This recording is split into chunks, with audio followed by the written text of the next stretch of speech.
to the very first episode of the Flockcast. Until we change the name. Oh, yeah.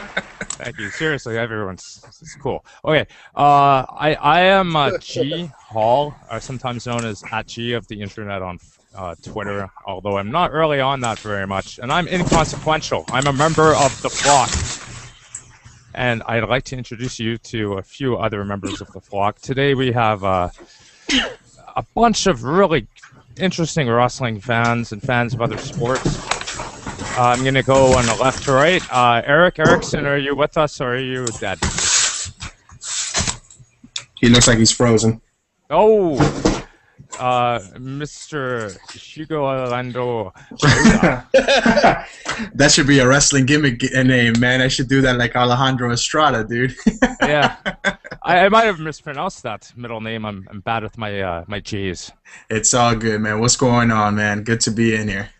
And I've never asked. I'm really hoping I get this one right. Mr. Christopher Eli. No, is he here? No, what's up? Sorry, sir. And the one and only Nate Milton. And Nate Milton is a king of sport and a good sport. And at this moment, I'm going to pass hosting duties on to Mr. Nate Milton. What's good, G? Thank you, sir. Well, thank you, brother. I mean, the topic at hand, fellas. Big night. TNA had a show that didn't suck.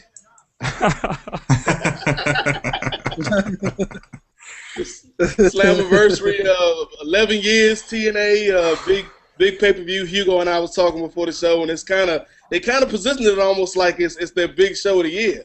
You know, they did this Hall of Fame. They had the big title match tonight, so I thought it was a good show. Just kind of going around the room. Quick thoughts, quick first impressions on the show tonight. I thought it was good. We'll get into match by match, but I thought that most of the matches were decent to good. I agree with KME. I thought it was a decent pay-per-view, something that we haven't seen in a while from TNA. But like I said, we'll get match to match. I think I enjoyed myself for the amount of money I paid. Overall, I felt the beginning of the show for me was a little stronger than the second half, but I'm not disappointed. 3 hours well spent, and they actually almost pretty much ran till the final minute. Good on them. Lots of wrestling action tonight, folks. Yeah, and I think the only match that really dragged, we'll get into it a little bit later, was the gut check match. But starting off, they started with the Ultimate X to kind of, I guess, they had to put the structure up and get that out of the way. So they started with the Ultimate X three-way with Suicide, who is, I'm guessing everybody's aware that it's T.J. Perkins.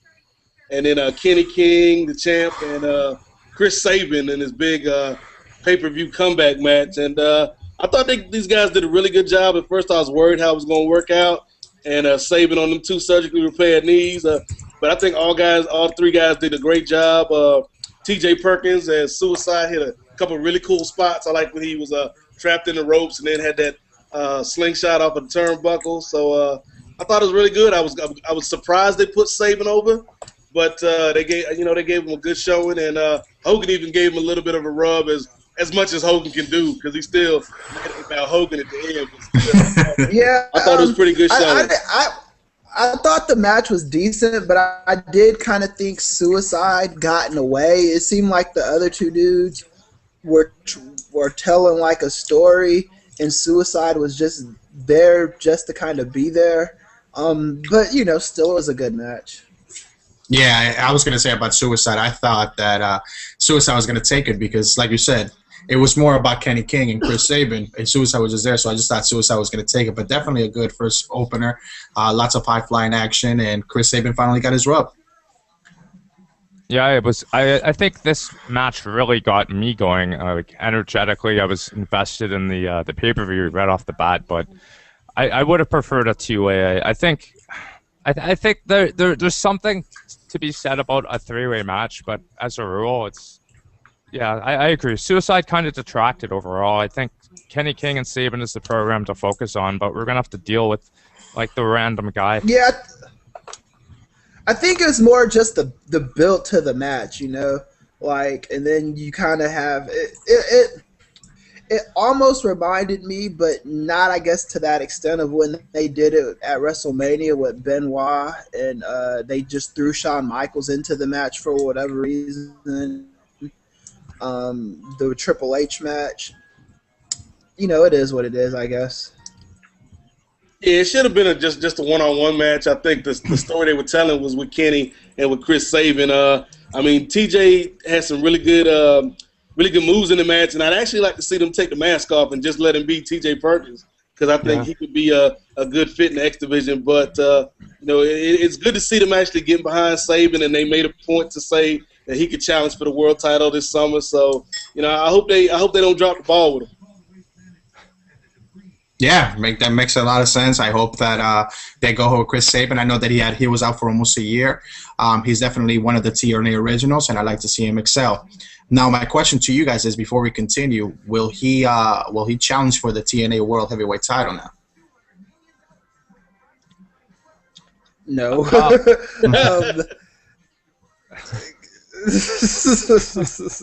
Sorry.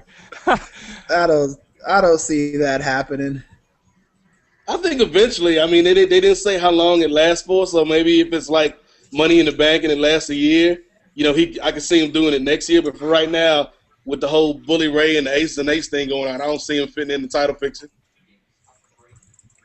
Yeah, I'm a little unsure of what they're going to do, what direction they're going to go. I mean, I kind of was seeing AJ Styles as the, you know, I guess the savior of TNA or whatever you want to call it. But after tonight, I don't know. I really don't know. I guess maybe it's Sabin now. Maybe Vince McMahon bought TNA last night now, and he's changing the pay-per-view 3 minutes before it happens. I don't know, man. But the thing I liked about it, you know, like we talked about, was how Hogan came out at the end, and even though he made it about him, you know, I don't think he can help that. But, you know, he really put Sabin over to the crowd. And, I mean, let's talk about the crowd real quick for a second, because me and Hugo was chatting about that too earlier, and I was surprised, because I thought this Boston crowd, this Northeast crowd, was going to crap on the whole show and you know, be smart heavy. But they came out tonight, and I think that's one of the best crowds TNA's had in a minute. Yeah, I always have faith in the TNA crowds, except the only crowds I never had faith in were those Impact Zone crowds. But as a general rule of thumb, I think TNA, they have passionate fans that go to their shows. The shows that I've been to where fans are definitely more passionate than WWE fans. But I've only been to TNA shows on the West Coast, so I've been to WWE shows all over the country. So yeah, I mean, I've been to a couple of TNA Impact Zone, because, you know, they're up in Orlando. And when it first started, like when Christian was there, they were pretty hot. You know, they were hot crowds. They weren't really, you know, I mean, yeah, there was a lot of your casual people that don't watch wrestling that got in for free. But there were a lot of people there that would actually go to the Impact Zone and that would actually wrestling knowledgeable. And then after a while, it kind of got stale. You know, it got kind of stale because they stopped letting the people in from the outside of the park to go in when they did the revamp of the Impact Zone. So they took a toll on their crowd. But now, you know, they have their little cult following. So good for them. I thought the crowd was good. I can't really comment on in person.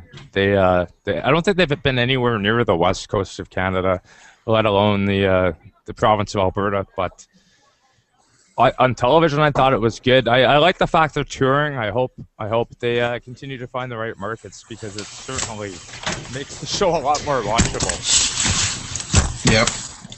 Yeah. And no more fucking model plants in the front row, right? The implants, you ain't like them chicks, man. Oh, I like the chicks, but I can download porn, you know. You didn't sample those thrills, Terry?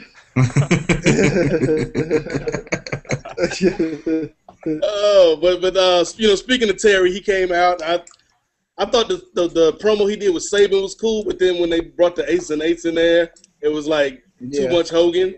Mm-hmm. Like I think, you know, granted the crowd wanted to see him, but That's one of the big problems with TNA for me is like, why is Hogan all over the damn show all the time?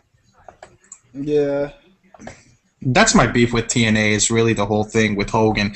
I mean, I think if Hogan wouldn't be there, or at least he could be behind the scenes, but actually putting himself as the middle of everything, it's kind of like it makes it not watchable, or at least not enjoyable, I should say. But today they did the good thing. At least we only had a one Hogan interaction, and the pay-per-view went smoothly. I was very happy with the actual pay-per-view, and hopefully they'll continue to produce like that. Yeah, because for me, I was like, I thought Hogan was going to come back out during the main event, and I was like, no, I don't need to see this. But fortunately, he didn't. But, he came out, did the thing with Saban, then he changed the six-man match from TV because at first I guess it was supposed to be Briscoe and Bischoff and Doc. So he, you know what I'm saying? At least he made the match better by taking Doc out because ain't nobody really paying to see Luke Gallows. No, I'm sorry. not at all. I'm gonna save my money on that, but it was Bischoff, Briscoe, and Anderson versus Jeff Hardy, Samoa Joe, and Magnus. And it was a little throwaway match, but I thought the crowd popped big for Joe, popped big for Hardy coming back. So I thought that was a decent little match on the card. Yeah, I was feeling it. I was cool with it. What was up with that Jeff Hardy beard, though? He was like, what was it, Clive Frazier, your beard is weird. Your stash is That's what I got out of the match was the beard. Yeah, he's growing up. He's like William Riker on Star Trek when he grew out the beard and stuff, He's a man now. What about you, G? Yeah, I don't know about the Riker beard. I honestly think he looks a little bit like James Storm. A scrawnier version, I suppose, more drugged out, but I'm being mean. But nonetheless, I mean, come on. I don't think this is a good look for the guy. I guess I actually missed the face paint without the beard. But nonetheless, the match itself, I think the changes were good, and I definitely thought it was better than it would end up being. Although, didn't Hogan have some line about like ghosts and terrorists and pussies wearing leather? Yeah, and then he called Bischoff a bitch like his daddy. Yeah, he said you're a bitch and your old man is it. That was a little much right there, man. Like that was just like I thought it dragged at that part. I was like, I don't want to see Hogan, dropping those kind of cuss words. I remember him being on all those talk shows and he was talking about his ex-wife and how he could every day she was dropping like F-bombs and all kind of cuss words and stuff. And he's like doing the same thing now. Yeah. I mean, another thing that I didn't like about that, I should say, about the whole Hogan thing, or I didn't like, it was kind of weird, was the fact that he said something about Macho Man. He had a Macho Man reference. Yeah. And I thought that right there was going to be the whole Hall of Fame type of thing, but I guess we'll get into the Hall of Fame a little bit later. Yeah, I heard that. I caught that too, because I was like, he said something about the Macho Man. I'm like, is this, are they putting Savage in tonight? But then he just went on to start talking about terrorists and bitches and all that. I know, right? That's kind of that I kind of thought that was a little way off because the whole thing with the Boston bombings and things like that. He could have not said that. So I don't know if it was the heat of the moment. I mean, I'm sure he's not scripted. I didn't understand it enough to like be offended. So I was offended by the fact that it was just out of place. Yeah. I could have did without that. Yeah, he's a wicked liar. Yeah. You're a liar, Terry. But yeah, go back to the six-man. I thought it was decent. I thought Joe looked like he ain't had that much fire in a long time. So hopefully they'll do something with him and Magnus and Hardy, even without the makeup with the beard on. So that it was good, a feel-good moment for the crowd. So I can't really complain about it. They were definitely into those guys. Yeah. And the thing was, like they I guess they were telling the whole story all night about TNA versus the Ace and Eights, and then the next segment when they went backstage with Borash and he was talking to Joseph Park, that was like the next step when they jumped Joseph Park in the back, and I think everybody knew as soon as they jumped Homeboy what was going to happen, and we got just that in the next match when Devon counted him out, and then first of all, Devon cut a promo talking about the Knicks beating the Celtics in the NBA playoffs, and then started laughing at his own joke. And I thought that was funny. Yeah. But then he counted out Joseph Park, and then Abyss came out, and then we got the real match, which I still don't know how it was for the TV title. Cause ain't nobody signed no contract or nothing. So it seemed like a move to where they were just trying to make sure the fans didn't get ripped off. I don't know, man. Yeah, so you think like on Impact next week we see Joseph Park walking around with the belt, like wondering how he got it? Yeah, they'll probably. I could see them doing that kind of crap. He'll channel his. Yeah, he'll channel his inner Tyler Durden and walking around with the belt, like, not knowing how he's doing all this crap. He's losing a bunch of sleep and whatnot. So you want to get into the next match, Nate? Yeah. So we had the TV title match, the impromptu match. Devon lost the belt to Abyss, and then after that was what everybody was waiting for, I believe, the gut check match. Jay Bradley and Sam Shaw, a.k.a. Skinny Cena. Yeah. Where were you when? Look, is it just me? Like, did this match not even belong on the pay-per-view? Like, everything else up there was good. I did not give a damn about that match. I didn't give a damn about the post-match promo.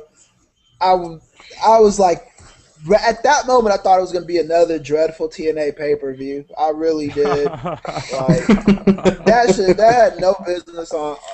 I had no business on the pay-per-view. None. You could tell, like, the crowd started. The crowd didn't care. They was making up their own chants for the Red Sox and stuff like that. But then,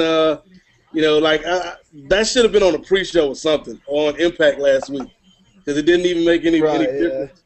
I don't even remember this match, so I looked up a review of it, and they're talking about what I was watching while I wasn't watching this match, which is the freaking hockey game. Like, what the hell? It's telling me about Chicago scoring goals, and I'm like, I saw that. What happened in the match? And even the guy who reviewed it is basically just saying Bradley won, and I guess he's in the BFG series. So is he the perennial jobber? Does that put him in that spot? I guess so, man. He looks so dull to me, man. He kind of looked like younger Heidenreich. He was. I don't know, man. It was just I got to see a little bit more of him. That was a bad presentation for their new guys. TNA, I will say this.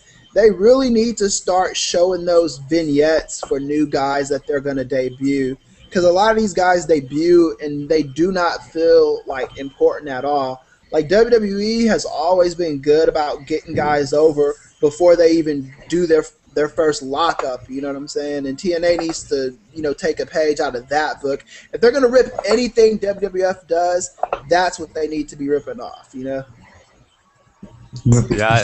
It would have been nice if they ripped off the Bray Wyatt segment on Raw, because that was awesome. That was so good.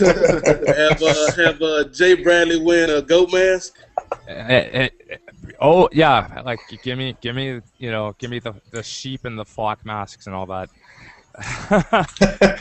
Yeah, that was some creepy, awesome stuff. Yeah. So Bradley won. He's probably gonna be like the Robbie E. this year, Down to Glory, the Pope, and just disappear. Yeah. Oh, I miss the Pope. I can see it. Yeah, the Pope. I love the Pope. Damn it, he was. I don't understand what happened with that guy. It depresses the hell out of me because he was one of my favorites in both programs. I never understood what he did to CM Punk that was so wrong, but that's what the internet tells me. Yeah. Well, that's another topic for another day. What went wrong with the Pope and Shelton Benjamin and MVP, Mark Henry, Kobe Kingston. There's a common thread. Oh, terrible. What's the next? The next match was it the knockouts or was it the tag match? I want to say it was a knockout match because they kept doing promos for the tag match. So it was Taryn Terrell and Gail Kim in the last woman standing match, and they had the Brooke Hogan interview before that. And Gail Kim basically wrestled with a broomstick for 10 minutes and put on a decent match out of Taryn Terrell. Yeah, that's what I was going to ask you guys because I asked it on the Flock message board.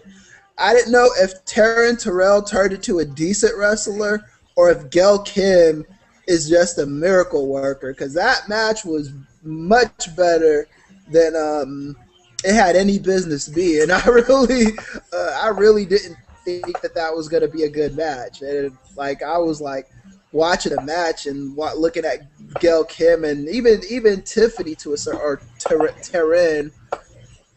And wow, man, that match was definitely not what I expected, you know. Yeah, I mean it was a good match. I really enjoyed it. I thought that Gail Kim, as always, came up and showed up. Taryn Terrell, I still think she's terrible. She's hot though. I ain't gonna lie to you on that. She's a hot little little girl, but I just thought Gail Kim just came out and looked absolutely marvelous and pretty much put over Taryn Terrell. So it was definitely enjoyable. Yeah, I don't think she's gonna be having those kind of matches outside of Gail Kim, but we'll see. I haven't seen her wrestle enough to knock her completely, but yeah, that was a great match. I'll go ahead and say it. I thought it was good. Shit, they got the fans involved too, so. Yeah, like that finishing spot with the Bulldog off of the stage, like that. Yeah.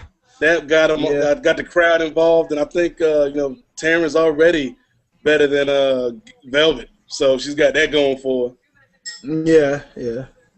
I think what we saw was Gail Kim rising to the occasion. I do think she really carried Taryn personally. If you want to ask that question, Cammy, I would argue that's what I think I saw. I don't know if Taryn is as bad as per se we think she is. I think if she's led around the ring with a good dance partner, she probably knows how to fall down. If that makes any sense. Yeah. Because honestly, we haven't really seen her wrestle that much to really lay into her. like we can a Kelly or somebody like that. Taryn Terrell has kind of just been. Because when she was on ECW, she had that stupid general manager gimmick. And then on SmackDown, I think she wrestled maybe 2 or 3 matches before her and Drew McIntyre had their little beef and, things happened. Yeah. We'll see what happens. Hopefully she improves. Mm-hmm. I mean, it was a decent match. G, what did you think about the actual match itself, though? Overall, I thought it was actually way better than I had any anticipation for. I kind of expected to not be watching it at all, and a few moments in, it became apparent that it was worth time to actually check out, and it was one of the better matches on the card, I think, as a result. Maybe because of the anticipation of it sucking. It It definitely was. Yeah, it was. To me, it's my match of the night, man. I thought it was great. Yeah, I think that might be the lesson for the whole this whole pay-per-view of Slammiversary. I came in with lowered expectations, and it was a good show, and because it exceeded my expectations, even with this match, I think everything turned out better than I thought it was going to be. Yeah, definitely. I mean, I don't disagree with any of you guys' opinions, and the show was definitely decent. So let's all go ahead and continue finishing running down the card. So the next thing on the card was the big surprise, the TNA Hall of Fame induction, and we got a 5-minute Dixie Carter promo, which nobody needs to see ever. Yeah. But then she announced that the induction, the newest inductee for the TNA Hall of Fame is the one and only Kurt Angle.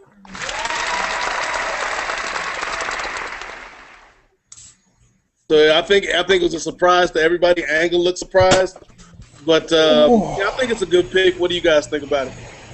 I don't care at all. Whatever, man. What's I'm going on, happy for Eric? Kurt. If Kurt Angle's happy, I'm happy. You know.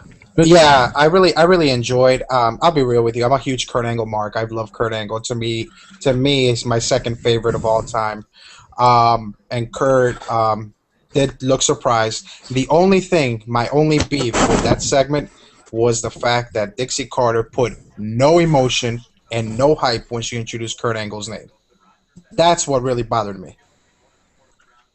She was like, remember Samuel L. Jackson on that Dave Chappelle skit with the beard? Like, this is the way I talk. Haven't you ever seen my promo? Yeah. For Glory, that was a good one. Like she this was I'm gonna go ahead and call this a red herring, just by the way she built it up on Twitter and stuff, because I really did think it was gonna be I wasn't expecting Macho Man like other people were, but I really did think it was gonna be a more out of the box kind of pick, and the fact that it was Kurt Angle is just another one in a long line of red herrings from Dixie Carter, and it's got me real nervous about the debut athlete that they're having coming up. It's just, I'm over Dixie Carter, man. She's a MILF and all that stuff. I'm still think. I'm so over her bull crap. G. I had no idea it was going to be Angle. I was genuinely surprised by that too. For the Dixie Carter thing, I definitely felt kind of detached from the whole moment until Angle's name was announced. I don't know. I think if you're gonna have a Hall of Fame, there's absolutely little argument. I will say only little because of some of the crazy shit going on Twitter with the guy. Yeah. That you can make against him for his actual performance in the ring. This is my thing with TNA. It's like they've got these Hall of Famers and they're like active wrestlers. I don't get like what the deal is with that. You know what I'm saying? Like, is Kurt Angle gonna be wrestling less now? Because Sting didn't wrestle any less. I mean, he wrestled for the title tonight. And for me, Right. If someone is a Hall of Famer, I only want to see him in like those in specialty matches like they used to do at Slammiversary, where they had the old dudes wrestle once a year. I don't want to see Angle wrestle on a week-to-week basis if he's in the Hall of Fame, and I don't want to see Sting wrestle on a week-to-week basis if he's in the Hall of Fame. That's just the way I see it. Yeah, you make a lot of sense. Eric, do you have any comments, man? I just don't really know right now. I just don't really, Kurt Angle, wrestling, more and more right now. It's just clusterfuck right now. That's just my view. Okay. Nate? But, I mean, I'm completely with KME on this one because I'm like, if you're an active competitor, you shouldn't be in the Hall of Fame. So, I mean, it's a good choice. It's probably one of the smarter choices they can make, but I'm surprised they didn't go with like Jared or even like a Macho Man. But I mean, Kurt deserves it, but maybe this is too soon. Yeah, he definitely deserves it. Yeah, but I just don't see him retiring anytime soon. I think he's like, enjoying himself a little, right now. The $1 million question: will he go back to the WWE? Yeah, that's a good question. I mean, Never. he can, but I mean, I don't really think can, but Kurt said, those things, saying that he wants a lighter schedule and he doesn't want to really end up like Eddie or Benoit. No? So I just don't see it, happening. I think Kurt Angle will go back maybe for just one. I think Kurt Angle will go back for just maybe one more final WrestleMania match, because I know it's itching him to be able to get that big payday. Maybe if Vince does decide to go ahead and put him into the Hall of Fame, but does Kurt, Kurt take back? Yeah, but I mean, but does Kurt, take back his? You're breaking up there for a bit, man. Yeah. You kind of going in and out, Eric. Yeah, I can see Kurt going back for one more match, maybe with like a Bryan or somebody like that. Yeah, that's what I would want to see. I'd want like him against Bryan or Punk. Yeah, like one last match that goes to the Hall of Fame with them. I can see that. Yeah, but I'm not holding my breath for any of that. Yeah. Everything you take from Kurt Angle, you take it with a grain of salt. Yeah. So, Nate, do you have any other comments, or you want to continue? I'm good on the Hall of Fame. Well, I mean, we'll see more about that like as the weeks go on when they get closer to Bound for Glory for the ceremony. But yeah. So the next on the list was the tag team match, and it was a 4-way elimination with Bad Influence, Aries, and Rude, Mexico's Most Wanted, and Gunner and James Storm. And I thought it was a pretty good match. I think the finishes. Like, the finishing sequence went really well. They made Gunner look like a beast. And I don't think anybody's ever said that before, not never. So I think it was a really good match, better than I expected, kind of like most of the show. And yeah, I like, they needed to give it to the baby faces because you got two strong heel teams that can chase them. I think it's a good idea. I was a little surprised that they Oh, go ahead. No. I just Gunner. I'll let you go, man. I'm thinking about that. Fair enough, man. Yeah, I didn't really think they were gonna put it on these guys. Like, we know Storm's hurt. It's not like you're gonna pick up the phone and call up Murphy and ask him to come in and jump in the team. Yeah, to me, Gunner is just not like I don't know. It's just he needs either a last name or a first name. I don't care which one it is, but he needs one. I'm still I still don't know who the fuck Gunner is. I'll be real with you. Yeah. Who the fuck is Gunner? And he is proof that TNA doesn't have a wellness policy, man. Because like every time I see Gunner, he's looking more and more D's, man. I don't want to say he's on roids, but if he pees on the grass, it's gonna grow muscles and start attacking you. No, but I mean, they actually gave him they gave him Luger's finishing move, but they gave it a decent name, the Gun Rack. Okay, I'm cool with that. Yeah, it makes sense. The Gun Rack. It makes sense. If you're gonna keep him as Gunner, what's your name, Gunner? Change his name. Gun Rack. Yeah. Change his name. Beardo. I'll be cool with the name Gunner if they just give him a first or a last name. Gunner by itself doesn't have the ring to it that like other names. Like even Ryback sounds better than that. You know what I'm saying? Like Gunner is like there was this '90s singer and that had the name Gunner something. I can't think. You talking about Gunnar Nelson? Yeah, with the blonde hair. Yeah. That and that's what it reminds me of every time I hear that name. It's like, give this dude something else to work with is all I'm saying. And in here as well. So we have another radio personality on, just so you guys know. So who do you guys think is going to be the first team in line for a shot at those two? Is it going to be Bad Influence or Bobby Roode and Aries?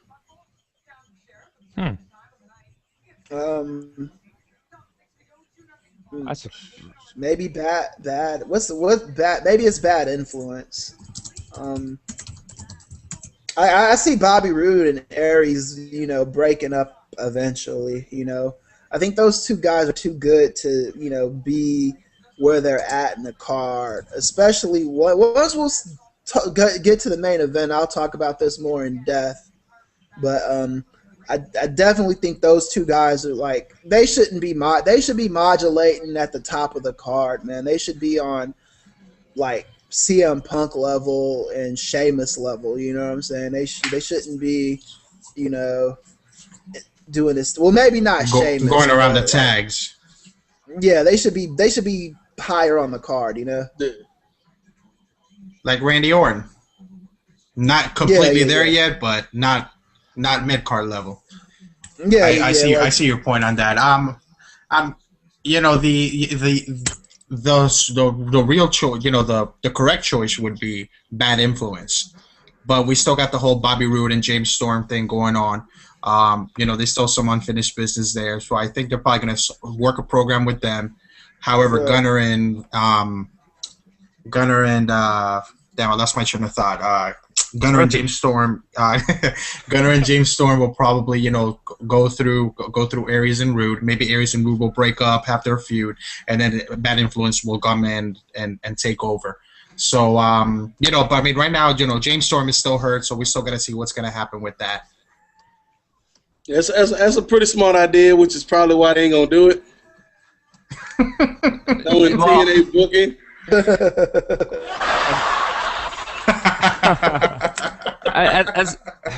At some point, they really are better off like doing something else with Aries and Roode. I think they were kind of put where they were because really they didn't have anything they could do with them at the top of the card because of the Aces and Eights stuff.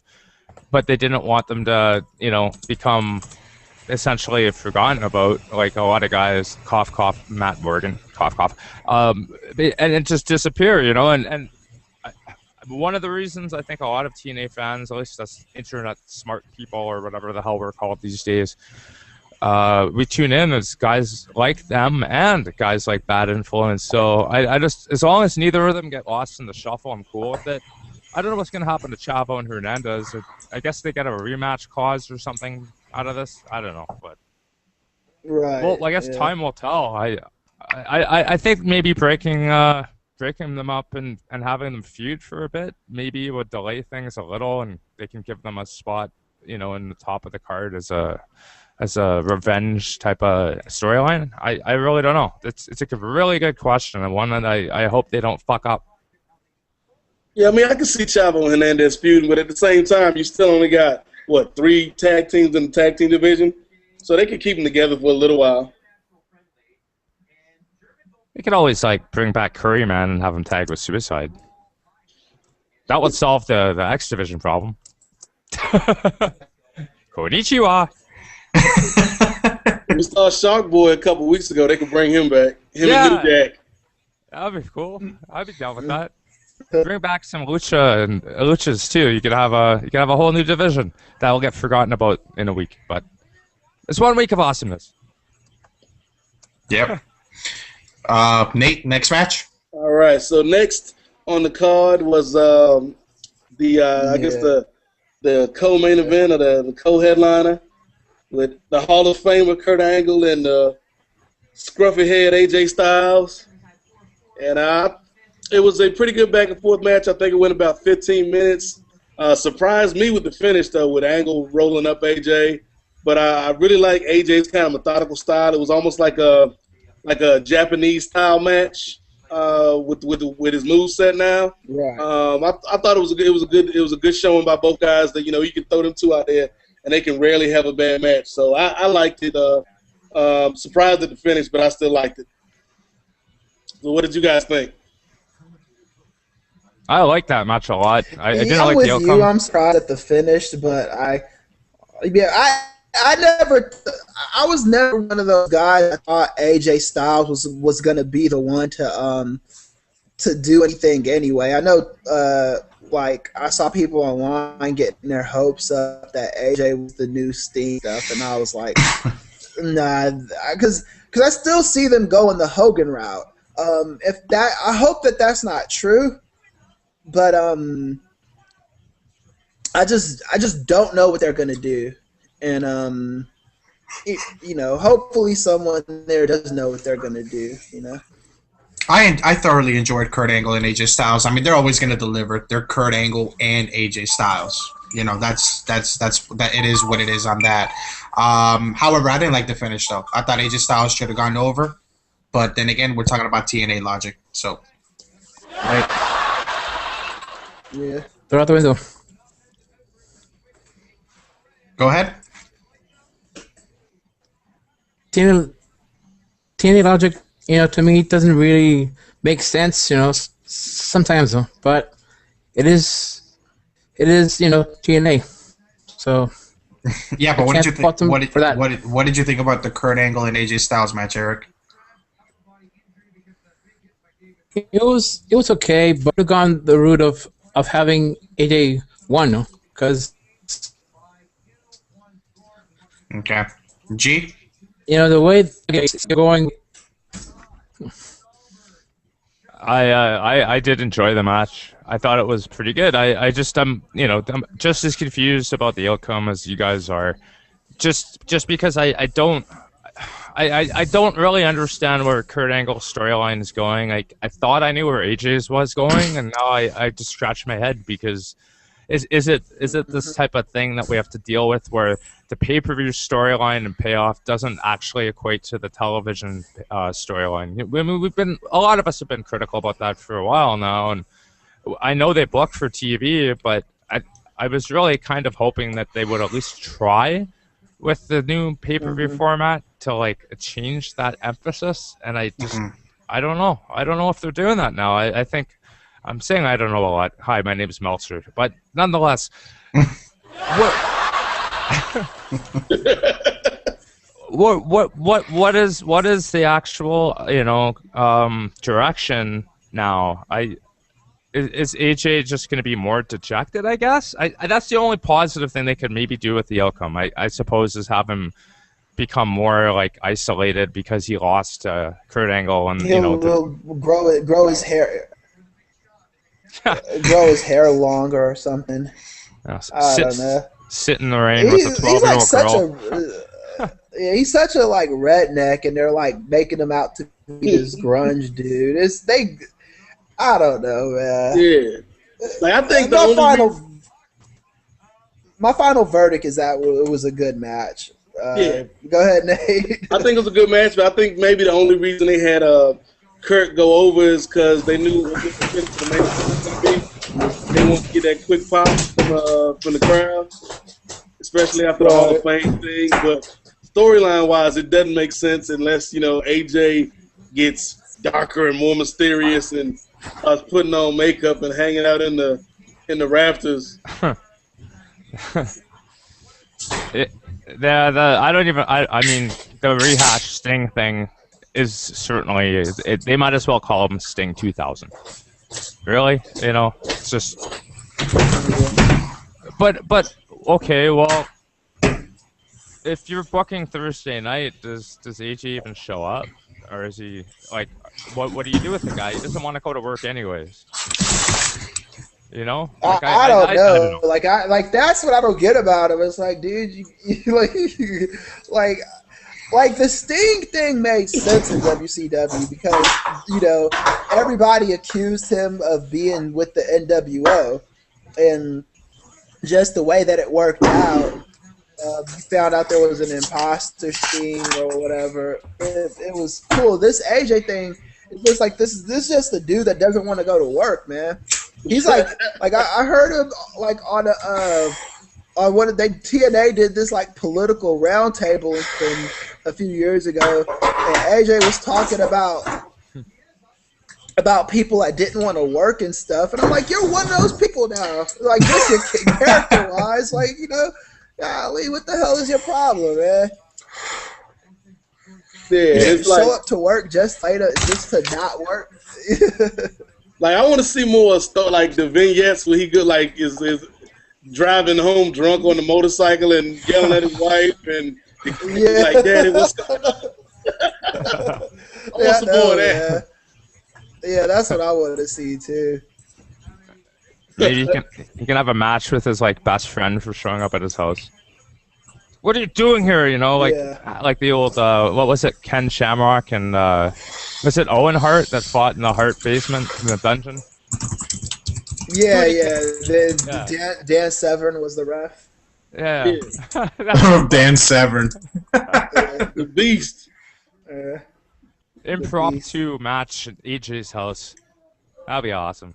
That would be great. That would be almost like the level of like the Jeff Jarrett MMA training when he was beating up those little kids. Fantastic. Oh, Yeah. I just remember last thing on the AJ before we talk about the main event. What did you guys think of the new music? Like, I thought it was different, but it kind of fits the new character. He needed it. Yeah. That was cool. Yeah, He needed it. I mean, he is a different character. I think it's anytime you're doing a makeover with a person, they need music to match that makeover. Yeah, it gave him a more unsettled mood, I guess would be my take. Mm-hmm. Yeah. I mean, it kind of sounded like the Surge version of the Taker, that Johnny Cash, but I think it worked for the character. Yeah, that's cool. I definitely noticed it. Like normally, a lot of the TNA music kind of bores. It's kind of bad new metal bullshit. I mean, I like some metal, but the generic stuff that they use is just so bad. Yeah, they use like random production music in TNA. Yeah. What you mean you don't like that the Jeff Hardy's 15th different theme song? For oxygen, coming at you. Oh, Nate, Nate, before you go ahead and jump onto the main event, I learned how to do the screen share thing, and I kind of wanted to play the build-up between Bully Ray and Sting, if that's okay with you guys. okay, that's cool. All right, give me 1 second.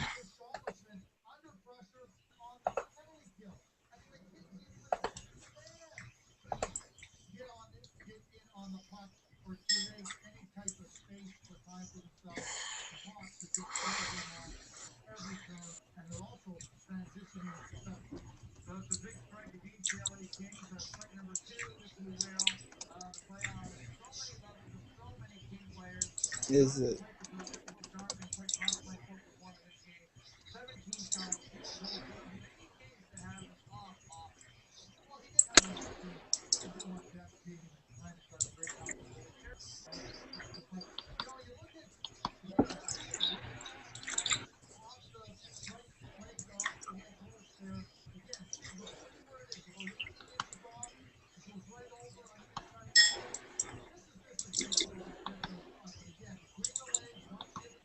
I think Google Plus is still working out the kinks, yeah. Yeah.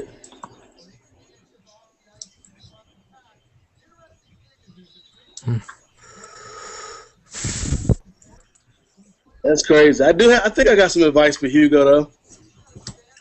Why don't you get a Mercedes-Benz and be a real man? Oh, there it is. Yeah. The heck? There's the end of it. I apologize, guys. My bad on that. I tried. Yeah.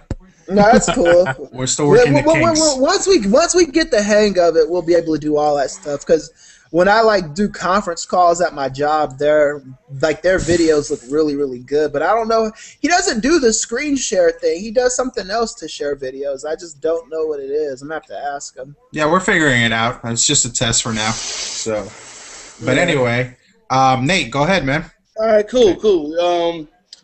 So we hit the main event. Icon Sting versus Bully Ray for the world title, with the stip being if Sting loses, he doesn't get a shot at the TNA title ever again. What was it? No holds barred match for a 55-year-old man and a 40-year-old man. I thought they did a really good job telling the story. There was some spots that I hadn't seen in a while, like Bully pulling back the ring mat and exposing the boards down there. Pretty good little brawl. Sting, showed a lot of fire. Got the "You Still Got It" chant from the crowd. The crowd was into it. And the finish was when Ace and Eights came out, Sting fought him off, and then went to the top, and Anderson gave Bully Ray the hammer, and Bully Ray hit Sting coming off the ropes and pinned Sting for the win.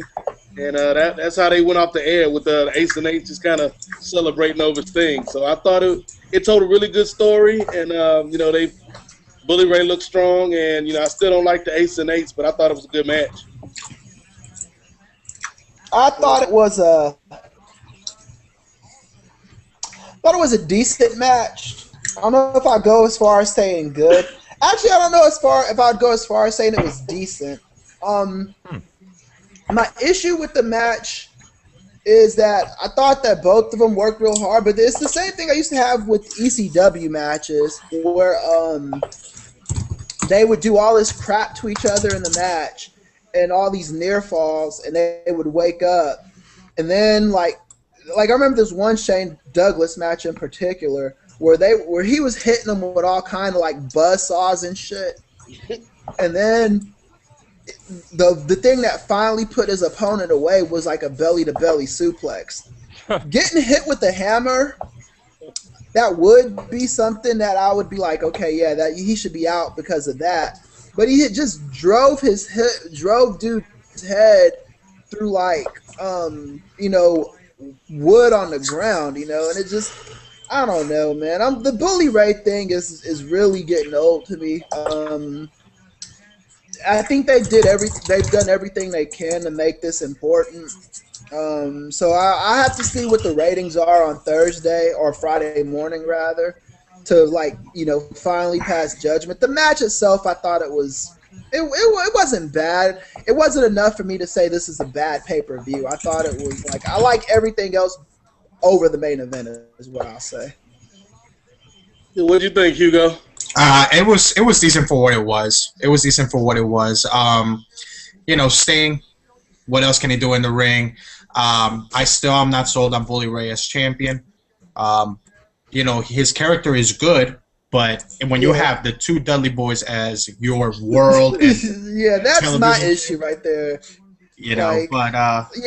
It's the tough sell is all I'm saying. Yeah. Guys, I'm able to now, just so you know, I figured it out. It's an app that you need for YouTube, so I could share the video. So now I'll know for next time. Okay, cool.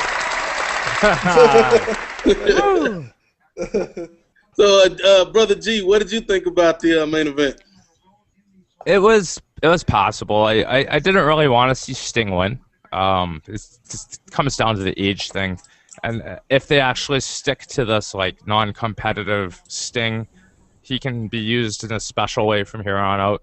If they actually want to break that cause, I would hope that they actually address the cause. Other than that, it was a gimmick-heavy match. But I mean, again, you pointed it out. We got a 40-year-old man and a 55-year-old man. What are you gonna do? You're gonna fill. It's like you got all these guys on your roster. You got Kenny King and Sabin and Aries and Rude and all these dudes that are just great, and they're in stuff that is of no consequence. That's my biggest problem with Bully Ray being champ. And it's not even I agree with Hugo. I think the Bully Ray character is a good character. I have no problem with his character, but I just know that Bully Ray is not going to take TNA to the next level, and that's my problem with the Bully Ray character. It's just he's not somebody that's going to take TNA to that next step in their process of being on par with not because they'll probably never be what WWE is, but they need to be at least on par is my argument. They need to be at least Burger King to WWE's McDonald's. That's all I want for them.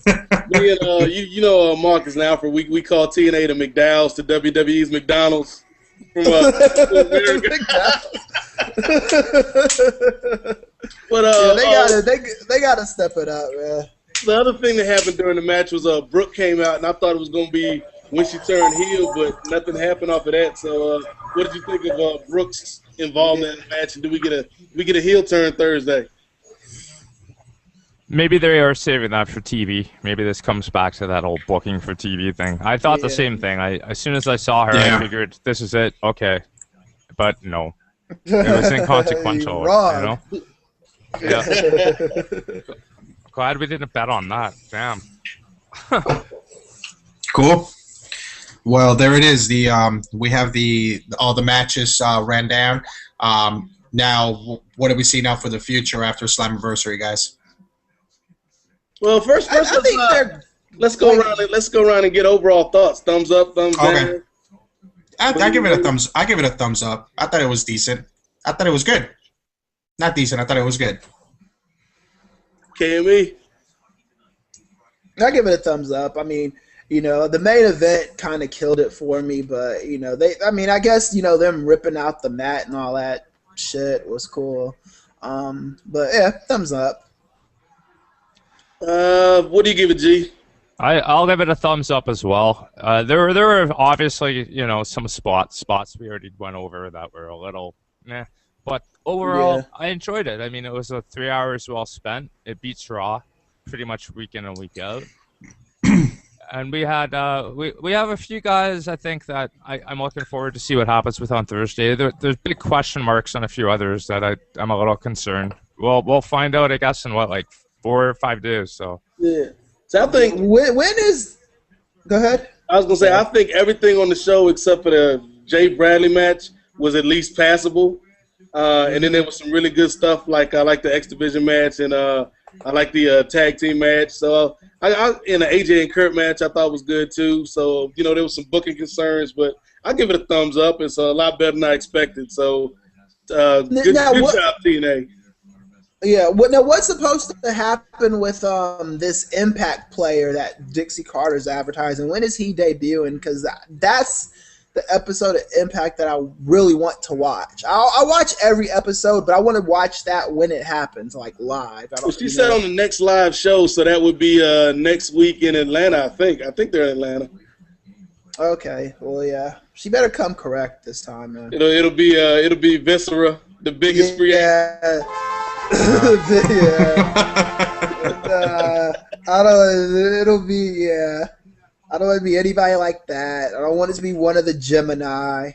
I don't want it to be the Gemini. I don't want it to be one of the Dicks. Kevin Thorne. I want it to be Kevin Thorne. Kevin Thorne. One of the heartthrobs. Chad Gasper. Berlin. Yeah. But yeah, none of that. I honestly think it's going to be John Morrison. Yeah, I'm leaning more and more to John Morrison. If it's John Morrison, that'll be cool. Anything under John Morrison level, like John Morrison level, to me is like Carlito, John Morrison, Shelton Benjamin. Yeah. So one of those kind of cats. MVP. MVP would be MVP. awesome. Like to a much lesser extent, Chris Masters. But yeah, anybody under that is just a waste. We know two people that are not going to be, and it's not going to be either Batista or Bill Goldberg. They've already publicly said it's not them. Yeah, assholes. Yeah. Especially the Goldberg. Right? Jim Neidhart. Who? Jim Neidhart. Wow. It'll be Marty Jannetty. Yeah. All right. Any other thoughts, or you guys want to go to something else?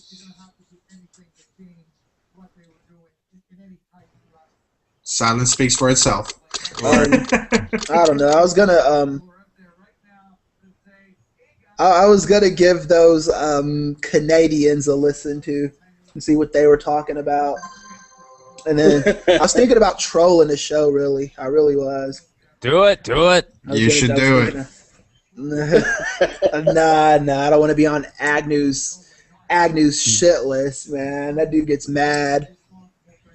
Yeah. Angry Agnew. Yeah. Angry Agnew. I still remember Yeah, I remember that dude that called in, and he suggested that Alex Riley beat the Undertaker at WrestleMania, or not beat the Undertaker. He said that he should challenge Undertaker for the streak at WrestleMania, and I was like, these internet has reached a new low, man. We found a new dead man. Yeah, no, these kids, like these cats on the internet, man, they're like, they're so like, man, they want to see like stuff that that will never happen ever, you know, like they really shoot for the stars. Yeah, I was talking to some of them cats on the internet tonight during the pay-per-view, and they was coming up with some ridiculous stuff. They was like, I heard Shane McMahon is going to buy TNA from Dixie. Yeah, that's ridiculous, man. Like, if Shane McMahon wanted back into wrestling, he'd just go back and challenge Triple H for his spot, you know? More or less, they probably have a few throwdowns at the home dinners. Yeah, probably. I wonder if Triple H makes Shane sit at the kids' table on Thanksgiving. Oh, man. You're sitting over there, brother. I'm huge in China, damn it. They pat him on the head and they put a little bib on him. You can have stuffing this year. Yeah. Well, just so you guys know, it was really cool doing this. I guess it was the first time that we're going live with this thing. I'm still trying to learn all these apps and stuff like that, so we could go ahead and get some YouTube videos going. Nate's obviously doing the switchboard with the sound effects. About to eat a banana, no broke back. I wanted to get you guys' thoughts on what kind of shows we definitely should go ahead and cater. Nate and I were talking about maybe doing an NBA Finals preview on Tuesday, if you guys are down with that. Yeah, we got to do that. Yeah, I'm definitely down with that. I love NBA is my favorite thing about really. And I mean, what else do you guys think we should do? I mean, it's a pretty cool concept. I know you guys have your radio shows, and we really appreciate your input. But this is pretty much just for us to really have fun, and bullshit the bullshitter. And I don't know. What do you guys think? I think it would be cool if we can get more of the people on the block involved. Cool with that, man. Just let Disney. I think we should go ahead and do a schedule. I mean, I know right now we're trying to get the kinks out, but maybe do a schedule, G. Maybe you could coordinate that. I'll help out where I can. We see if we can figure out some other people who'd be willing to do the same thing too, because we're not all gonna enjoy every single topic, right? Like, it's kind of the nature of our group, right? We got our interests, and if you have a few people that willing to step up and just like click a couple links, we could probably make a series. I remember talking to I remember I was talking to Steve Kassan a while back, and because on Ustream, what's the Stickcam crap? Stickcam. They used to try to watch they used to try to watch movies and provide commentary during the movies, like the old Arnold Schwarzenegger movies, but it's Stickcam, so you couldn't really get the live video. If once we get the video working on here, that would be cool to watch The Last Dragon or something like that. Yeah. And kind of bullshit a little bit. That's a good idea. G, you have anything else, buddy? Well, I think this is a good start to possibly a lot of good things. So I want to thank everybody for being involved. Hugo, for taking the time to learn a few new things about the internet to make this happen. If anyone wants to show their stuff, I don't know who's listening, but now's the time. I've got the style and profile like never before. KME, if you could get us that, that information for the movies to see how we could stream them better, appreciate that. Yeah, I'm gonna try to do that because they said they do that. time.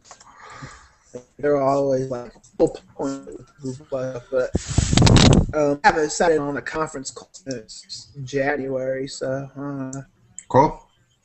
Closing thoughts, guys. we call these law jabronis. Any burning desires?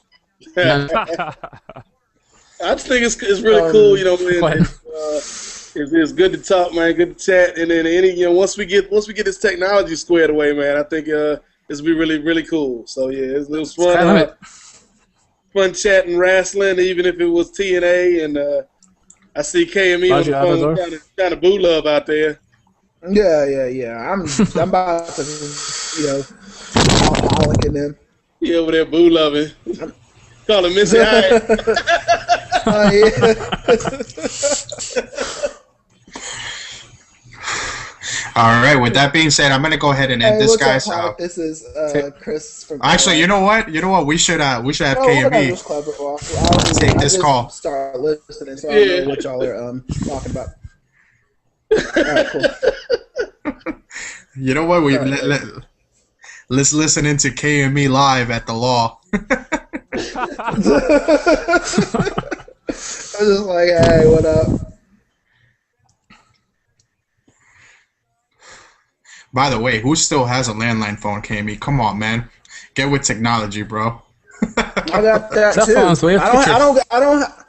I don't have good reception. Like, I'm multifaceted. I have to get like everything to get contacted, you know. Yeah. No, I'm just fucking with you, man. Just fucking with you. Yeah.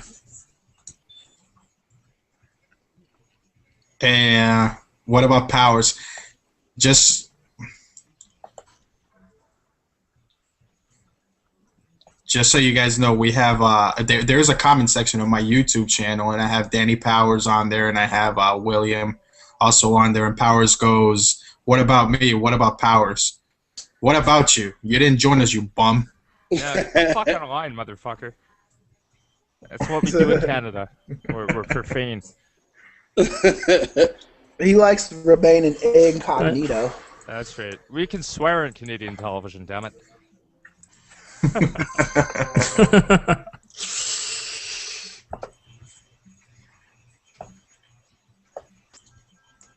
I was gonna say another guy's thing. What do you guys think is gonna happen tomorrow in Game 7? Does the Heat win? If the Heat don't win, then there's something wrong with them. Seriously. Yeah, the Heat are gonna win. I say comfortably too. Like it'll be tight, but they'll probably end up winning by at least 7 points. Yeah, they should. They should, man. I mean, come on. The Pacers and the Spurs. And don't nobody want to see that. Yeah, man. Ain't nobody got time for that. No. I was telling KME that'll probably be the lowest rated NBA Finals. Yeah. Yeah. I'll watch though. I'm gonna watch, but still, man, you know. I know, but I think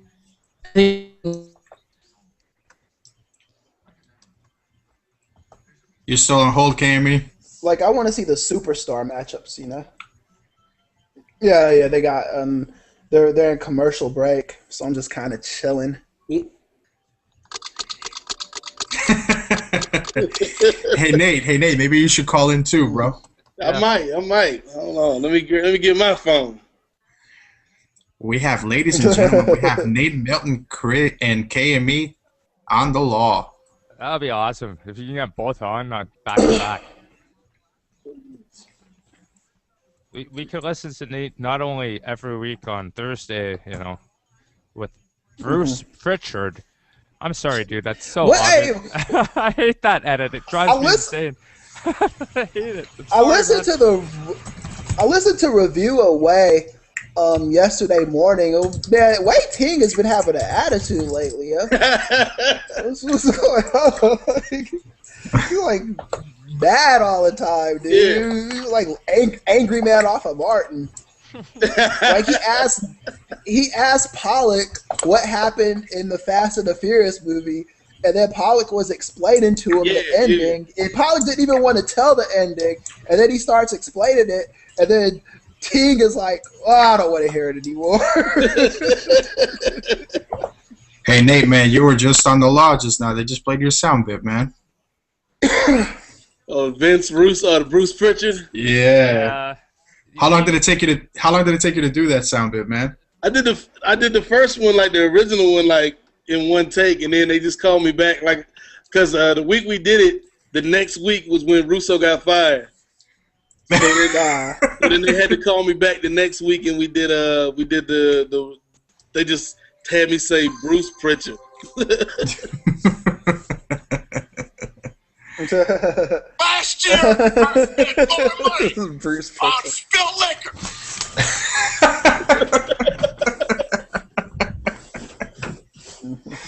Oh God. Yeah, I'm gonna have to start recording my podcast with Marcus and Alfred on the Mac, because I can bring Ric Flair onto the show. Yeah. Ric Flair's been laying low since the tragedy, huh? Yeah, he hadn't really done anything since was it Reed? Yeah. Yeah, since Reed died. That's crazy. Yeah, that's unfortunate. Hope. We want to track, just so you guys know, I wanted to say that we want to track, the audience to your guys' shows. So I don't know, maybe you guys want to plug it in for the flockers out there. Yeah, I could plug it. That's cool. Nate, can you plug into yours, or? I guess he's making a. Can you plug in your show for the listeners that's going to be listening on the flock? Yeah, I can do that. Yeah, I could do that. I actually kind of want to get my show for the TG site page. I paid I had to pay $20 to get 60 likes over one weekend. Actually, I think it was closer to $30. I think I'm gonna do that again in a few weeks. Just so you guys know, I just wanted to, I'm a regular panelist at the TG site. Just so you guys know, it's a really cool show. So as personal opinion of mine, go ahead and you guys should definitely listen in, because KME has a lot of cool insights. Oh yeah, we be talking about some bullshit, man. Movies and all that. I don't think those dudes watch Star Trek like me though, because I do want to have what's the best show in a franchise debate. But if you don't watch Star Trek, there's no point of even having that. Are we gonna do the Fast 5 thing this week? The Fast 6 thing, Kami, this weekend, or this week I can't do this. Yeah, that's right. We're not having a show this week. But unless we can squeeze it in another day, It's time for the Wrestling Observer Extra. Back to popular demand. So you're gonna be in there for a little bit then. Yep. Oh yeah. That's when you say I don't know.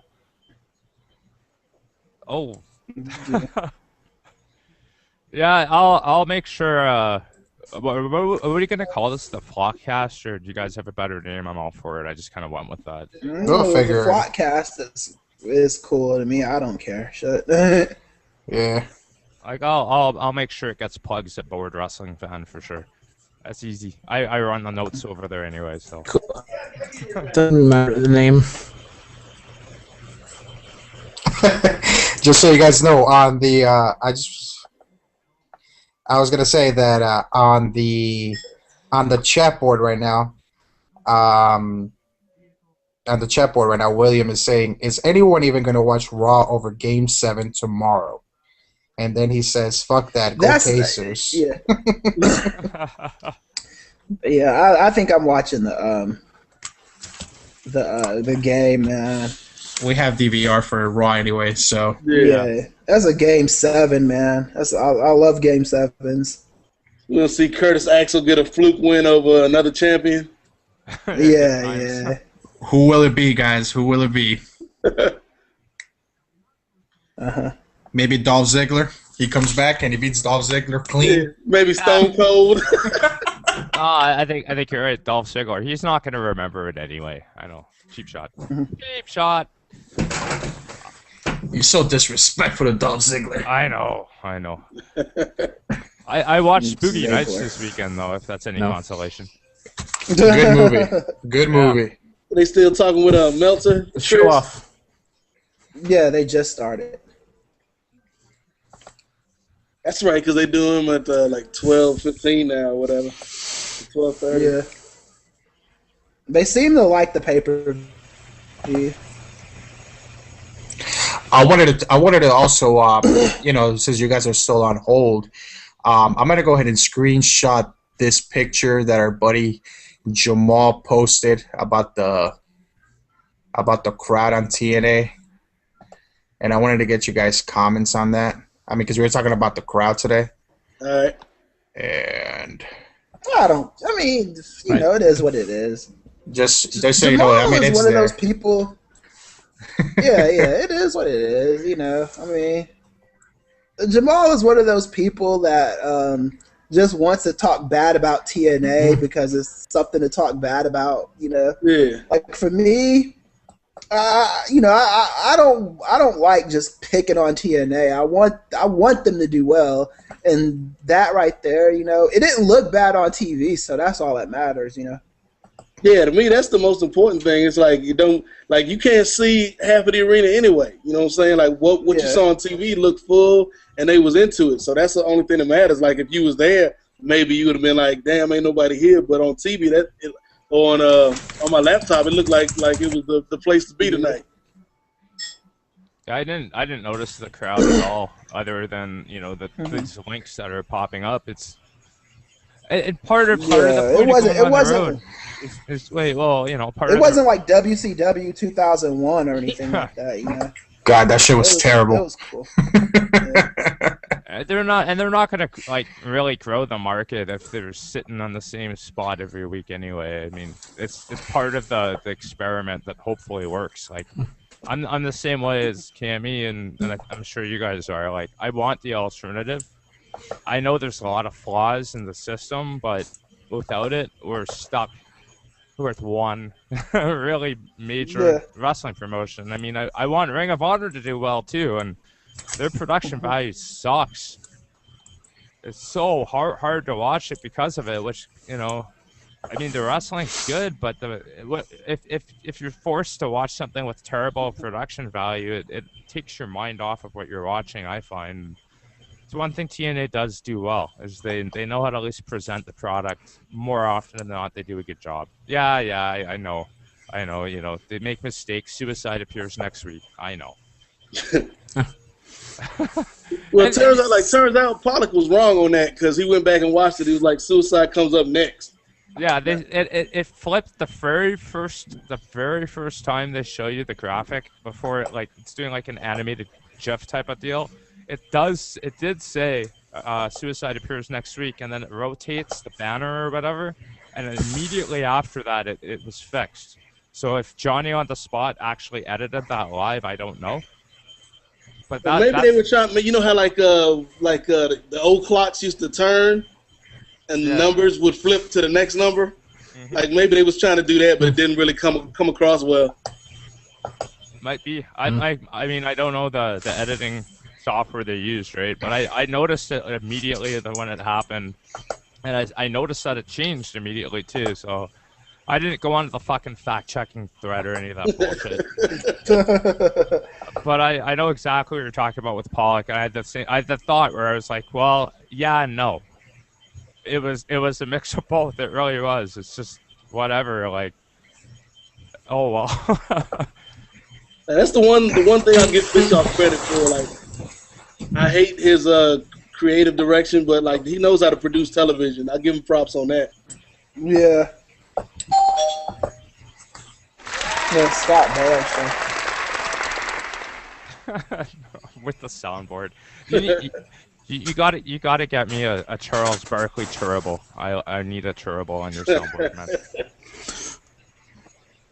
Oh, I wanted to tell you. Well, you guys are still on hold. I wanted to ask you guys about Roy Hibbert and the comments that he made. Yeah, that was dumb. He's got to be smarter about that. You know what I'm saying? You're a professional athlete, and you can't talk like that in a press conference. You know. How much did they fine him? 75.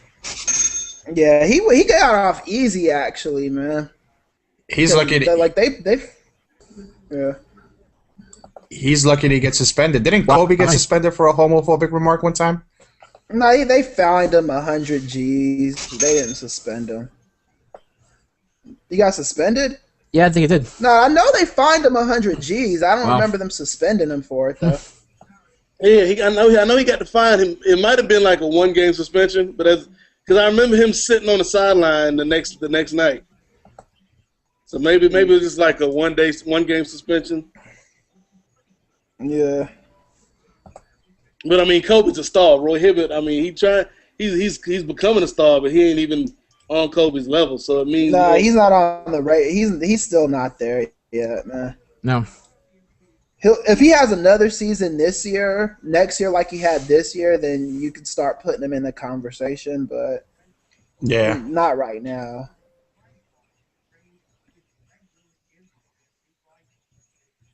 Because he might just end up being another person like Ben Wallace, you know?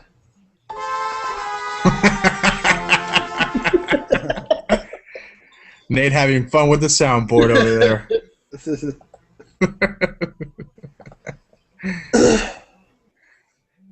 I didn't even know Grant Hill retired till yesterday when he was on the game. Yeah, man.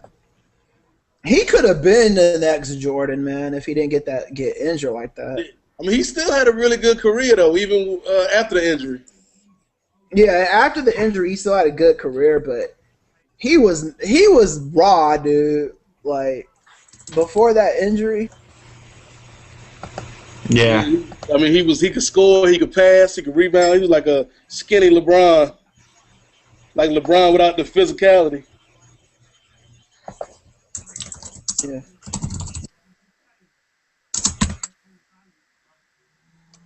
What y'all think about Jeremy Lin? Yeah, they're talking about flop. He's a flop. Racist sound effects.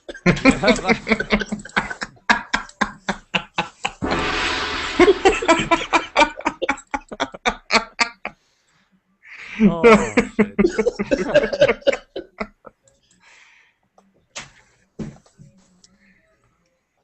Oh, man.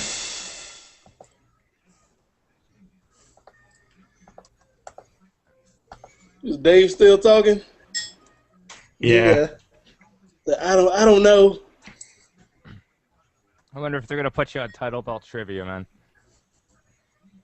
Dan Thompson. I never want to do that foolishness, man. Ladies and gentlemen, Dan Thompson.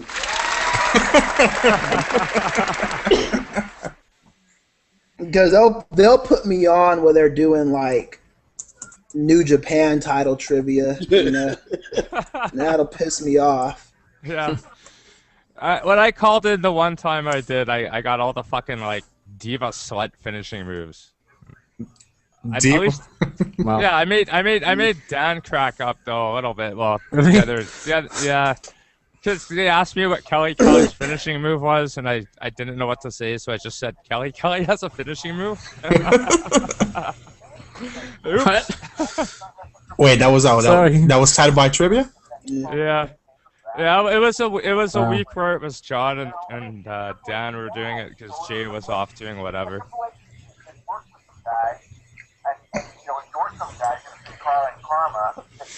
I'm still trying to figure out this thing, guys. Cameraman, what does that mean? Allows you to control.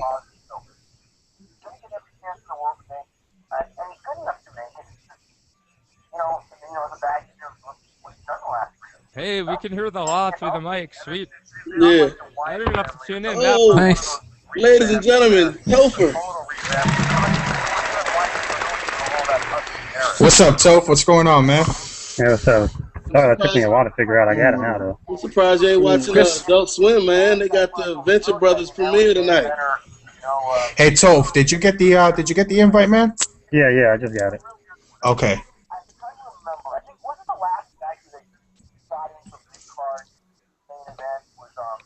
I'm wondering, this is the weirdest thing. I have my headphones plugged in, but I could hear through my speakers the law. My computer's haunted or something, man. Yeah.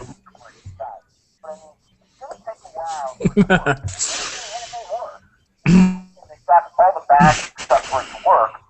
So yeah, I mean, hey, look, they're trying to get new people in the top mix. I mean, So, what did you think of the pay-per-view, man? That was a solid night. It was pretty good. What did you think?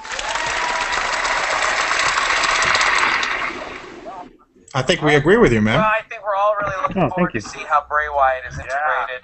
We're all very excited. It was definitely something different. We all pretty much give it a thumbs up. The only thing we shitted on was the gut check, the gut check match. Yeah, man. Jay Bradley's garbage, man. Fuck that guy. Him and Sam Shaw. Yeah, what did you? Yeah, man. That old boy from NXT, Bo Dallas. I'll take him over Jay Bradley. Dave, what's coming up in the So disrespectful to him. Yeah. To Bo Dallas. Bo Dallas. Great knockout match, though. Great knockout match. Yeah. Yeah. Again, I'm trying to write some stuff on Buck Robley. I'm going to write about the I don't know. What time did they start today? They started at 8 or 9. Pay-per-view? No, the law. They started at 8 your time. Oh yeah, I'm sorry. I keep forgetting that y'all are on my time. I'm probably gonna hang up because I probably won't make it on the air because they're gonna do title bout trivia. Yeah. Those motherfuckers ain't gonna know the answer. They're gonna be every week they be fucking dumb. Dial your phone. You can win a Blu-ray copy of Mick Foley's For All Mankind from E1 Entertainment. Call in right now. Gee, you still with us, man? 591-6876 if you're calling long distance or locally in Toronto. 416-870-10. I'm gonna make a test run on this YouTube thing. Let me know if you guys see the video. Okay.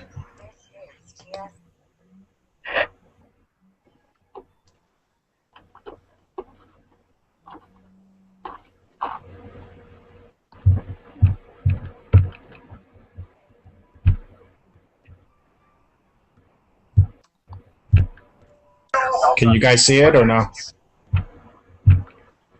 No. Where are we looking? Okay, I'm trying to still get the kinks out of this YouTube app. I think you guys might have to download the plugin on your panel on your left-hand side. It says view more apps, and there's a YouTube app there. I see.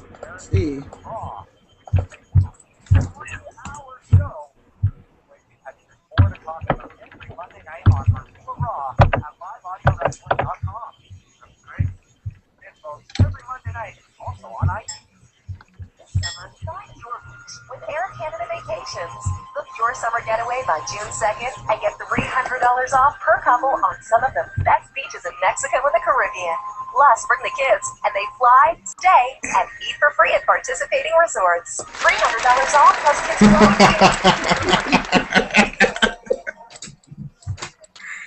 You're just having too much fun, Nate. Like, this is pretty cool. Like we tried doing some soundboard stuff on my show with the PC, but it wouldn't, like, we couldn't get it connected through Skype. But like, we might have to start doing our shows on here. Yeah, it's pretty cool once you figure it out. I had to talk. Like, I know we can't do it this week because we're recording tomorrow, but I holler at Marcus and Alfred and like, we need to get up on this Google, baby. Big ups to Google. Yeah, man. Like, what y'all think about stick cam?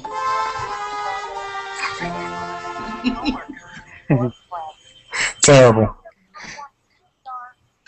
Yeah, it was good when nothing else was out. I thought it was good, but like I remember because Google Plus came out like a month or two later, and I tried my damnedest to get everybody to go to Google Plus, and nobody was listening, man. With all those people, Mike Mercy. If I see Mike Mercy on the streets, no, I'm joking. Hassan, all those people. The ideal summer vacation destination. Yeah, this YouTube app is kind of, I don't know. It's not working. Well, I don't know. You guys can't see it, right? No, I can't see it. Maybe, do we all have to have that app?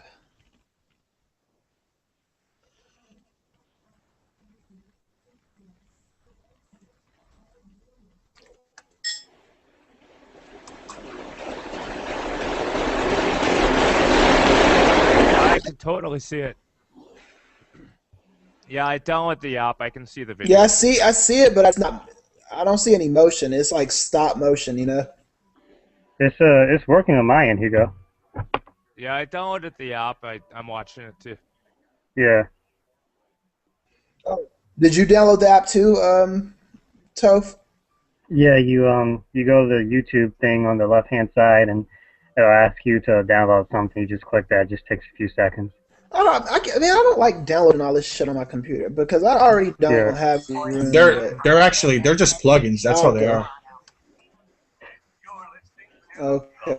Hey, wait, why are there two Erics? But never mind. Okay.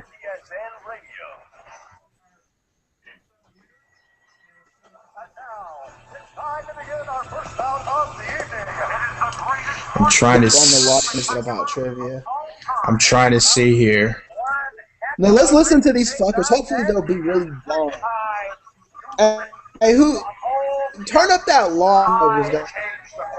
Turn it up. One-on-one.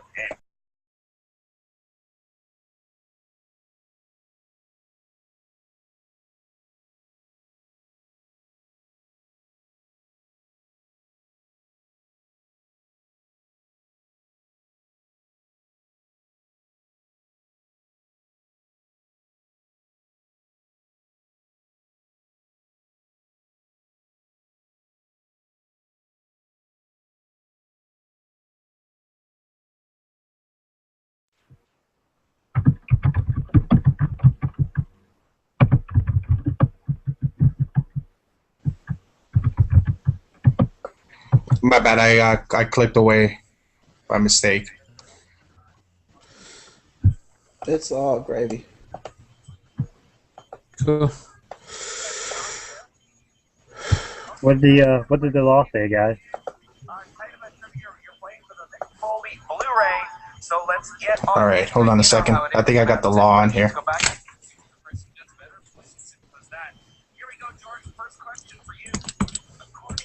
Oh yeah, let's listen. What masked wrestler came up with the name Slammiversary? Can you guys hear or no? Yeah, that's correct. Very good. Yeah. Masked wrestler, I gave him a pretty good clue. Speaking of Jeremy Borash, John, what former American Idol contestant did he mention in a backstage vignette tonight? I have no idea. All right, Kelly Clarkson was the correct answer there. Jordan, back to you. What Could you guys hear? your first Slammiversary event? Yeah. Oh, you guys don't. 2002. That is incorrect. 2005 was the correct answer for that one.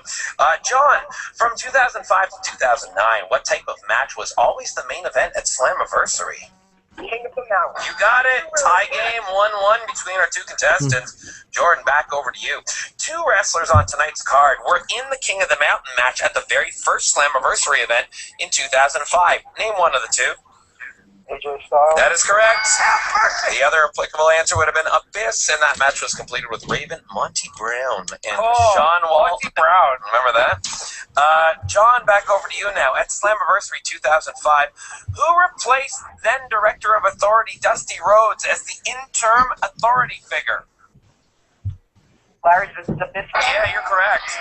Jordan, over to you. In 2006, who debuted as the new face of TNA management at Slammiversary? Can you guys hear perfectly? Right. Yeah. I hear it. I hear it All fine. right, the correct answer was Jim Cornette. Did you hang up, Cammy? What I was looking for there. No, I'm still here.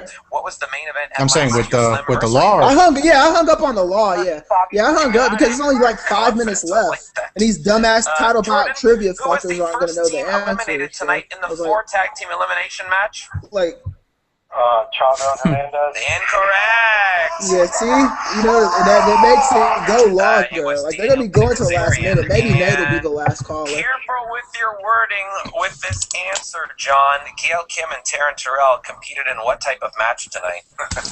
Last knockout stand. Yeah, congratulations.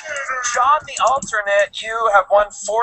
Hold on the line, speak with producer John Pollock, and you have won the Mick Foley blue. That's pretty good, from alternate to winner, just like that. Just like that, because someone had a bad telephone. That's it. That's why Pollock gets the alternates. Pollock knows what he's doing, and I am looking forward to Pollock getting Bray Wyatt on the show for us. Oh, that'll be awesome. It's going to be so good. Yeah, he's on line 1 right now. He's on line 1, yeah. All right, would you want to take this call? Oh, yeah. Oh, who is this? It's actually Nate. Oh, hi, Nate. Nate, what's going on, brother? Nate, this has to be a celebratory night for you. You have less than a minute to tell us how much you love this pay-per-view. Yes, the crowd was Boston strong. Let's run that cliche into the ground. The matches were good. Some of the finishes were off, but I was pleased with it. It was a show that exceeded. Oh, hold on. Sorry. That was that. Hold on. And yes, go ahead, Nate. Sorry. Yes, it was a great show. I think it was Boston strong. Let's run that cliche into the ground. And exceeded my expectations. There were a couple. Wait, did Nate time travel? Overall, good showing by TNA. I give it a 7 out of 10. How about the women's match, Nate? Like, that was amazing. Yeah, Gail Kim can wrestle a broomstick, and Taryn Terrell was a little bit better than the broomstick tonight. One of the best women's matches I've seen in a while. Yeah, agreed. Thank you very much for calling in, Nate. Of course, you can hear Nate every week on Review and Impact. That's right. John and Way. I will remind you next week we'll be at the Niagara Falls Comic-Con. All of us are going to be there. If you happen to be in the general area, stop on by. It's at, I believe it's called the Scotiabank Convention Center, and you can also look it up at, I just went there, it's Niagara Falls Comic-Con, 2Cs there, .com. So, or of course, we'll be posting up. Along with that, download the podcast this week. We're going to be talking about it on Review Away, which is on Wednesday. Review Raw tomorrow night. Review and Impact that comes at you on Friday morning as well. And Mout, the info for the wrestling event, Victory Commonwealth Wrestling on Saturday night. It's going to be next Saturday, June 8th at the Maw Club, 8 p.m. start, and it's the Victory Commonwealth Wrestling for the That's title cool. I championship guess that's the end of it. Y'all cut that shit for the off first now. title holder. All right, there you have it, guys. We're going to be Cool. Hey, somebody play that one of those Dungeon of Doom videos with where they're in the cave and they're debuting. Someone play one of those. Hey, why don't you try doing that, Toph, on the YouTube app, so you see how that works. Yeah. My favorite ones out of them are either the Shark or the Zodiac. Kamala's pretty funny too. Kamala looked like a special needs guy coming in there. He was like, All right, just so you guys know, I'm gonna go ahead and end the broadcast here, but we could just stay on talking shit. But I'm sure that once we get the kinks, the reason why I'm gonna end it is because we're already an hour and a half. So, and I know we're trying to get it. Oh yeah, you can end that. I'm trying to go ahead and maybe compress the audio and all of that. So we're getting the kinks, guys. KME and Nate, you want to plug in your shows? Go ahead, Chris. Oh yeah. Listen to TG site every Wednesday. Times kind of vary between 9 p.m. Eastern and midnight Eastern. So Cool. You can check out my show with me and Marcus Vanderberg and Alfred Cunningham, King Ford. You can get that on iTunes, Stitcher, and you can check it out at .com. And this week we're talking to Court Bauer, so him and Alfred got into some Twitter beef. So that should be pretty cool. So I gotta hear that. Yeah. Toph, I know you also. Big Nasty and Court going at it. Court Bauer, we actually had him scheduled to do our show, but I guess he accidentally missed it or whatever. I'll ask him what's up when he comes on. Why you no show my peoples? No, that's cool. Toph, you also have a show, I believe, right? Oh, just check out Pro Wrestling Powerhouse on Tuesdays and Wednesdays at 9 o'clock. All right, guys. Just so you know, we're gonna try to Nate, KME. You both are the big basketball buffs. You want to go ahead and try to get maybe a little podcast going on the NBA Finals before it starts? Yeah, that's cool. Just name the day. I guess it's gonna have to be on a Tuesday since the finals are Monday. Right. So we'll probably do it on this upcoming Tuesday. Just stay for that. All right, guys. Thank you for joining me. I know I'm going to stay on here. I don't know if you guys are going to stay on here so we can talk shit, maybe watch a couple of YouTube videos. But yeah. I'll stay. But it was fun. I'm kicking it. But it was fun.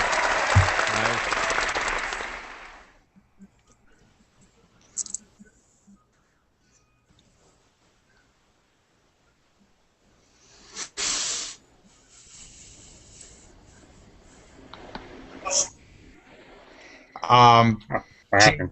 I pause it because I'm trying to end this real quick. G, can you do me a favor and and say some last words, man? All right, ladies and gentlemen, smarks of all ages. It's really awesome for us to present to you the Flockcast episode 1. We're gonna try to do this on a regular basis, discussing discussing who knows what, wrestling, sports, and everything. Politics, gentlemen, whatnot. Yeah, we have KME for that. We need KME for politics. Yeah. It's all brought up to talk about Rob Ford and Toronto. I'm down. Nonetheless, we'll see what happens. This is a project. It's new. It's delivered from the group, The Flock, on Facebook. There's a lot of smart individual media savvy folks there, and I speak for all of us when I say thank you for sticking with us, especially hoping that KME would get on the law tonight, but Nate Milton did. And I was gonna wait, but he said that they were gonna go to me at the end of the show, and I was like, "Look, you're not gonna be rushing me off the fucking line." Yeah. So I just hung up the phone. All right, guys. Thank you, and see you soon.